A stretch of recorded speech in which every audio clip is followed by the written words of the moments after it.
সম্মানিত ভিউয়ার্স, আসসালামু আলাইকুম। আশা করি সকলেই ভালো আছেন। শিক্ষা সম্বন্ধিত যাবতীয় তথ্যের জন্য এই চ্যানেলটি সাবস্ক্রাইব করে রাখতে পারেন। অক্টোবরের শুরুতেই দেশের প্রাথমিক শিক্ষায় যুক্ত হতে যাচ্ছে নতুন মাত্রা। প্রাথমিক ও গণশিক্ষা মন্ত্রণালয়ের বিশেষ উদ্যোগে ১৫০টি প্রাথমিক বিদ্যালয়ে শুরু হচ্ছে বহুল প্রত্যাশিত মিড ডে মিল কর্মসূচি। এ কর্মসূচির মাধ্যমে শিক্ষার্থীরা প্রতিদিন পাবে পুষ্টিকর খাবার, যা তাদের সুস্বাস্থ্য, মনোযোগ এবং পড়াশোনায় অগ্রগতিতে সহায়ক ভূমিকা রাখবে। রোববার ৭ সেপ্টেম্বর সচিবালয়ে আন্তর্জাতিক সাক্ষরতা দিবস উপলক্ষে আয়োজিত সংবাদ সম্মেলনে উপদেষ্টা অধ্যাপক ডা. বিধান রঞ্জন রায় পোদ্দার এই তথ্য জানান।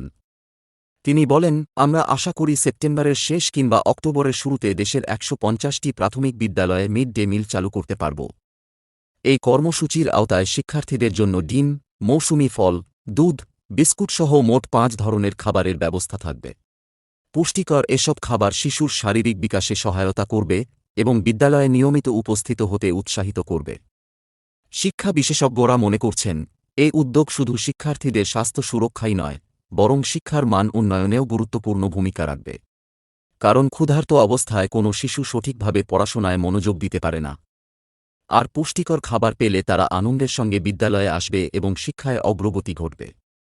সরকারের পক্ষ থেকে আশা করা হচ্ছে, এ কর্মসূচি পরীক্ষামূলকভাবে সফল হলে তা পর্যায়ক্রমে সারা দেশের প্রাথমিক বিদ্যালয়ে চালু করা হবে।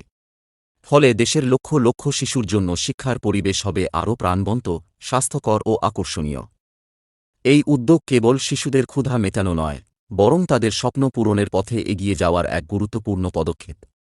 সম্মানিত ভিউয়ার্স, আজকের ভিডিওটি এ পর্যন্তই। ভিডিওটি ভালো লাগলে লাইক, কমেন্ট ও শেয়ার করে দিবেন।